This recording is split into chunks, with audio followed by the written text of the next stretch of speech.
So, good morning everyone. Today we will discuss कि how to find the highest normal form from a given question. आप लोगों ने अक्सर देखा होगा नेट के एग्ज़ाम में और गेट के एग्ज़ाम में इस टाइप के क्वेश्चंस आते हैं कि find the let me right find the highest normal form. इस टाइप के क्वेश्चंस बहुत पुटअप होते हैं नेट के एग्ज़ाम में और गेट के एग्ज़ाम में। तो मैं थोड़ा सा आपको आज इस पे थोड़ा सा आपको क्लियर करता हूँ कि how to solve this kind of problem. Let's start with a very simple question. Suppose question जो होंगे वो इस तरह से दिए होंगे कि you have been given with in relation, in fact relation schema like that. Say there is a relation schema A, B, C, D, E and F, right? And you will be given with some dependencies like C determines F, E determines A, EC determines D and A determines B. Now अब आपसे पूछा गया है कि इसका highest form निकालें। तो अब इसको सॉल्व करने के लिए क्या करना पड़ेगा आपको कि इसको सॉल्व करने के लिए सबसे पहले you need to find the candidate key of this relation. अब उसका टेक्निक शायद आपको पहले मैंने कराया है, बट मैं एक बार फिर से रिपीट करता हूँ कि उसको कैसे निकालना है आपको जल्दी से। तो आप मैं दोबारा से रिलेशन को लिख लेता हूँ यहाँ पे। Now in order to find the candidate key हम एज डायग्राम ड्रॉ कर लेते हैं based on given dependency. From dependency we can see that C can determine C can determine F, C can determine F, E can determine A, E can determine A, E and C combinedly can determine E and C combinedly can determine D, right? And last FD is A can determine B, so A can determine B. So from this edge diagram you need to find the attribute on which there is no incoming edge. तो आप यहाँ से ये देखें कि कौन से ऐसे एट्रीब्यूट्स हैं जिन पे कोई भी एज नहीं आ रही, मतलब इनकमिंग एज नहीं आ रहा है। तो यहाँ से आप देखेंगे अगर तो C और तो C हो गया एंड एक E, on both these attribute there is no incoming edge. तो इसका मतलब क्या होता है कि these are these are essential attributes, these are considered as essential attributes. Essential attributes का मीनिंग क्या हुआ कि जो की बनेगा इस रिलेशन का उसमें ये डेफिनेटली C और E जो होंगे वो उस की का पार्ट होंगे, या तो ये खुद ही C और E ही कैंडिडेट की होंगे या जो भी बनेगा कैंडिडेट की उसमें ये दोनों एट्रीब्यूट्स जरूर रहेंगे। तो ये एसेंशियल एट्रीब्यूट्स हैं। तो मैं पहले C और E का ही क्लोजर निकाल के ट्राई कर लेता हूँ कि क्या यही की कैंडिडेट की तो नहीं है। अब आपको क्लोजर निकालना आता होगा तो मैं इसको डायरेक्टली लिखता हूँ C E can determine itself. Then अब आपको देखना है कि और हम क्या क्या फर्दर C एंड E के E से क्या क्या डिटरमाइन कर सकते हैं। तो पहले FD से ही देख रहे हैं हम कि C से हम F को डिटरमाइन कर सकते हैं, राइट। नाउ अगली FD E डिटरमाइंस A है, तो उससे मैं क्या लिख सकता हूँ दोबारा से कि C E F A, right. अब इतना आ गया है। अब मुझे और क्या देखना है, इनसे अब और कुछ डिटरमाइन किया जा सकता है। तो यहाँ पे चेक कर लेते हैं एंड E एंड C का कॉम्बिनेशन देखो, ऊपर देखो E एंड C के कॉम्बिनेशन से हम D को भी डिटरमाइन कर सकते हैं। तो यहाँ पे लिखो C E F A D, right. और क्या किया जा सकता है, ए की हेल्प से, लास्ट जो फंक्शनल डिपेंडेंसी है उसमें लिखा हुआ ए कैन डिटरमाइन बी, तो मेरा और क्या हो गया, और क्या क्या डिटरमाइन हो रहा है यहाँ पे, तो C E F A D and B हो गया, राइट। तो अब मैं इसको ऑर्डर में लिख लेता हूँ। It means with the help of C and E I can determine all other attributes. इसको ऑर्डर में लिख लेते हैं, A B C D E F, right. तो सी ई की हेल्प से हम सारे एट्रीब्यूट्स डिटरमाइन कर सकते हैं। So we can say that कि C and E is your is candidate key, fine. तो मुझे कैंडिडेट का पता लग गया।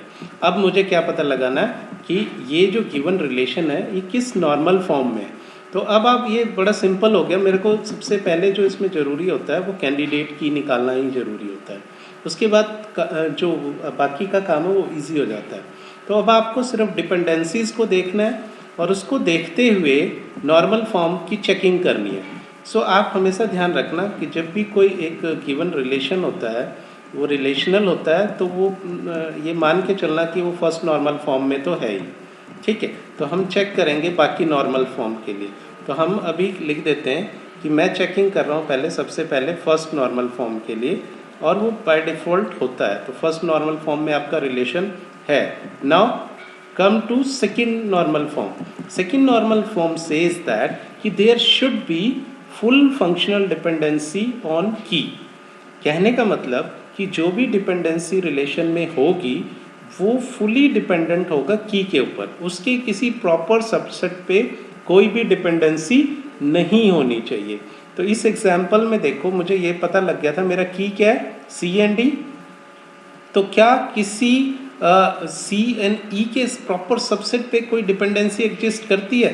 तो मैंने देखा पहली डिपेंडेंसी ही सेकंड नॉर्मल फॉर्म को वायलेट कर रही है, राइट। क्योंकि जो C alone can determine F, C अकेला एफ को डिटरमाइन कर सकता है, बट यहाँ पे की क्या निकला था, की हमारा सी एंड ई की है, बट उसका एक सबसेट यानी सी अकेला डिटरमाइन कर सकता है एफ को।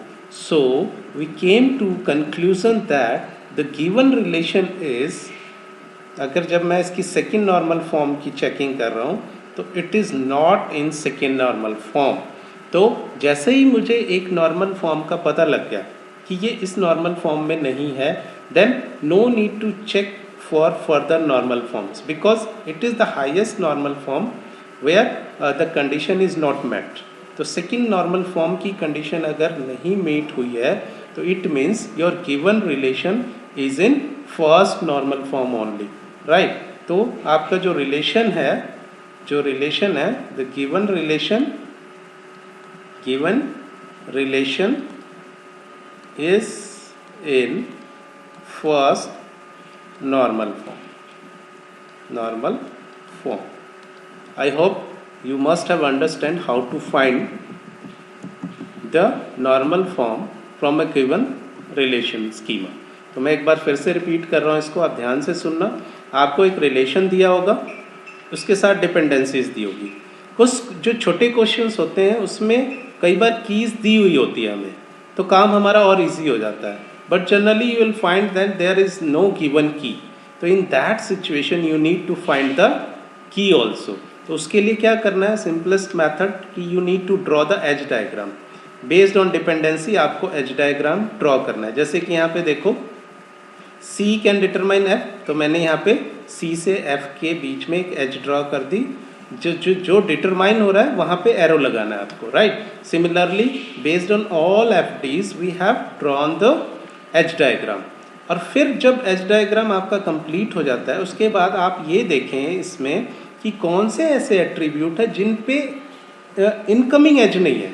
ध्यान से सुनना, मैं कह रहा हूँ इनकमिंग एज नहीं है। तो इस क्वेश्चन में जो सी और ई एट्रीब्यूट्स हैं उस पर देखोगे तो कोई भी इनकमिंग एज नहीं है। इनकमिंग एज ना होने का मतलब क्या होता है कि they are very essential attribute in forming a candidate की।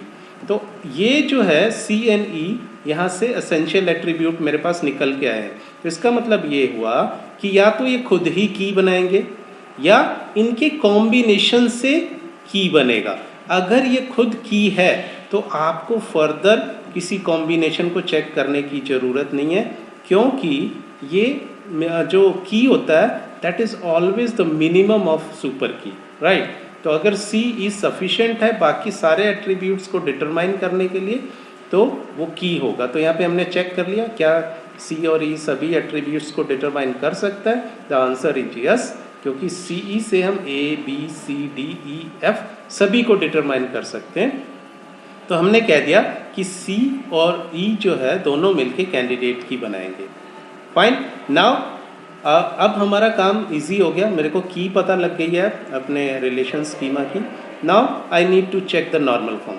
मैंने कहा बाय डिफ़ॉल्ट जितने भी रिलेशंस होंगे वो फर्स्ट नॉर्मल फॉर्म में होंगे, कि रिलेशन मीन्स कि वहाँ पे हम मल्टी वैल्यूड और कंपोजिट एट्रीब्यूट्स को अलाउ नहीं करते, तो given relation is in first normal form.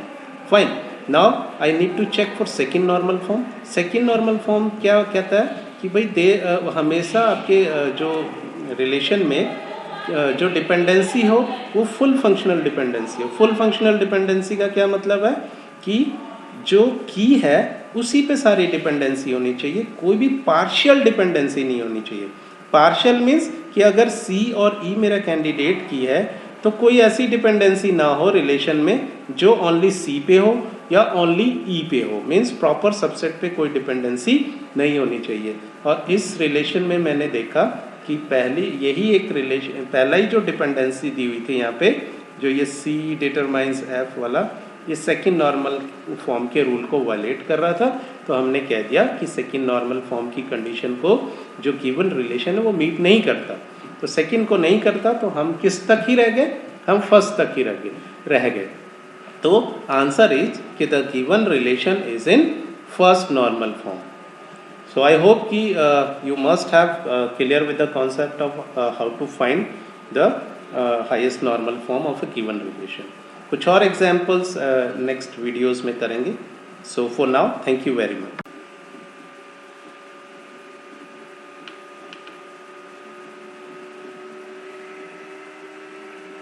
So friends, let's try one more question related to finding of highest normal form.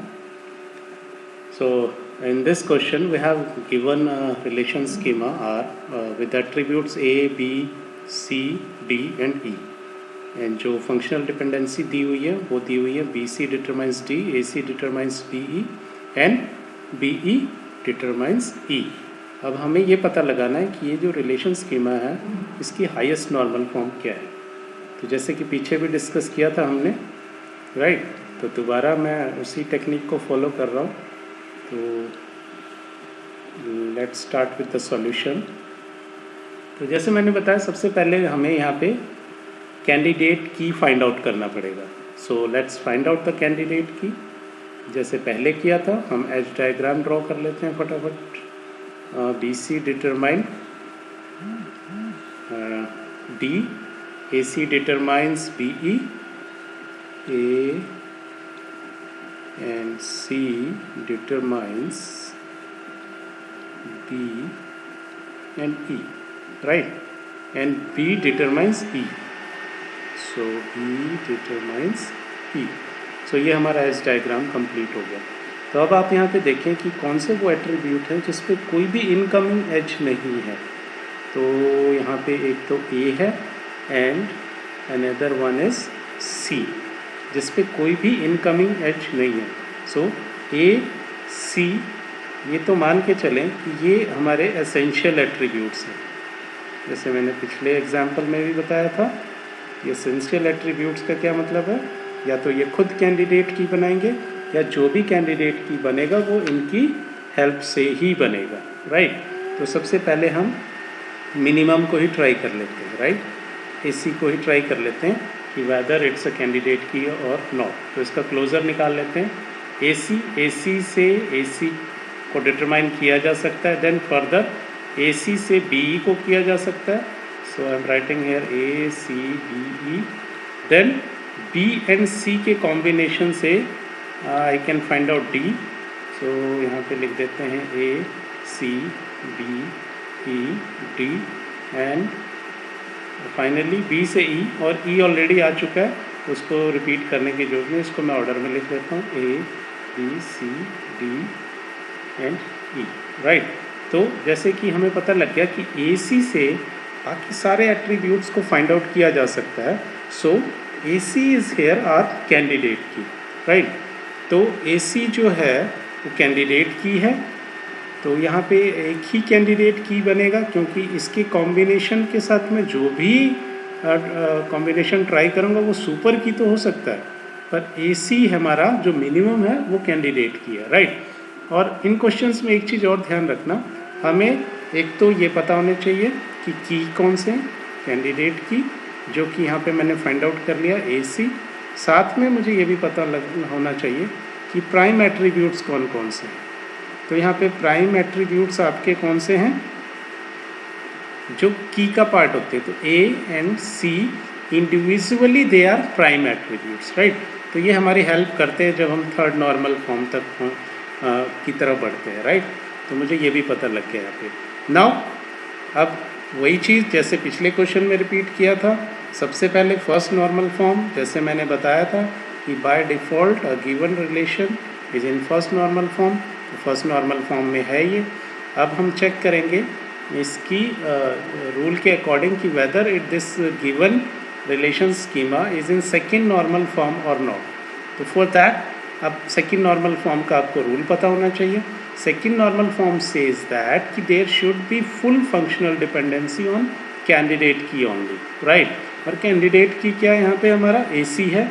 तो अब देखो फुल फंक्शनल डिपेंडेंसी इसमें है, यहाँ कोई दिक्कत नहीं है, और फुल फंक्शनल डिपेंडेंसी होनी चाहिए, पर प्लस क्या नहीं होना चाहिए, पार्शियल नहीं होना चाहिए। पार्शियल का मतलब ऐसी कोई डिपेंडेंसी नहीं होनी चाहिए जो कैंडिडेट की के प्रॉपर सबसेट पे हो, राइट। तो आप देखें कि जो पहली डिपेंडेंसी है फर्स्ट डिपेंडेंसी, उसमें ये है कि B C can determine D, but D C is not a subset of A C. So this is also this given dependency is okay as पर second normal form, right. And जो third दिया हुआ है आपके पास वो ये दिया हुआ है कि बी अलॉन कैन डिटरमाइन ई, और बी भी है यहाँ पे, जो बी है वो ए सी का सबसेट नहीं है। तो ये जो गिवन रिलेशन स्कीमा है ये सेकेंड नॉर्मल फॉर्म को भी क्वालिफाई कर रहा है। तो इसने सेकेंड नॉर्मल फॉर्म का टेस्ट भी पास कर लिया, क्योंकि इसमें जो डिपेंडेंसी है वो फुल है, ए सी पे ही डिपेंडेंसी है, इसके किसी सबसेट पे डिपेंडेंसी नहीं है, राइट, प्रॉपर सबसेट पे। तो इसने सेकेंड नॉर्मल फॉर्म का टेस्ट पास कर लिया। Okay fine, now we will move towards third normal form.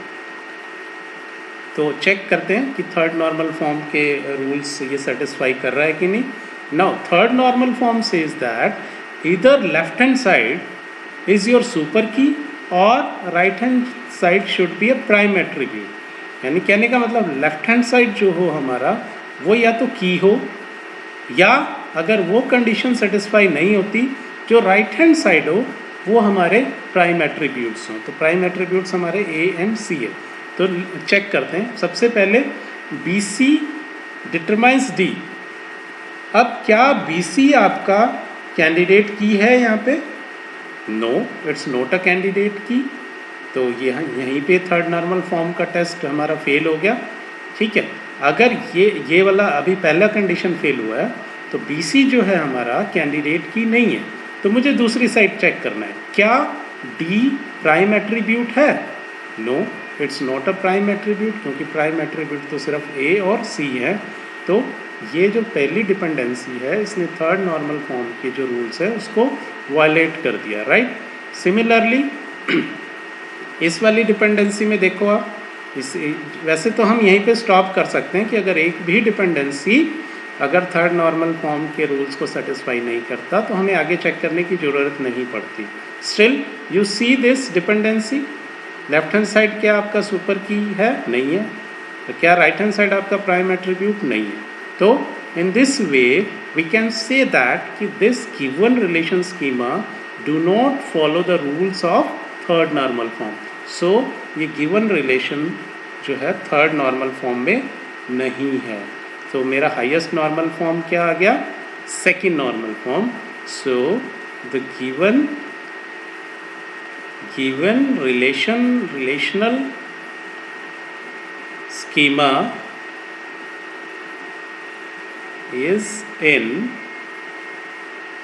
second normal form। Fine. तो जो ये हमारा रिलेशन स्कीमा दिया हुआ है ये सेकंड नॉर्मल फॉर्म में ही है, इसने थर्ड की भी कंडीशंस को मीट नहीं किया। सो आई होप कि अब इसी तरह के क्वेश्चंस होंगे आपके कॉम्पिटिटिव एग्जाम्स में, तो इस तरह से आप प्रैक्टिस करेंगे तो ये क्वेश्चंस बहुत इजी होते हैं सॉल्व करने के लिए। So thank you very much.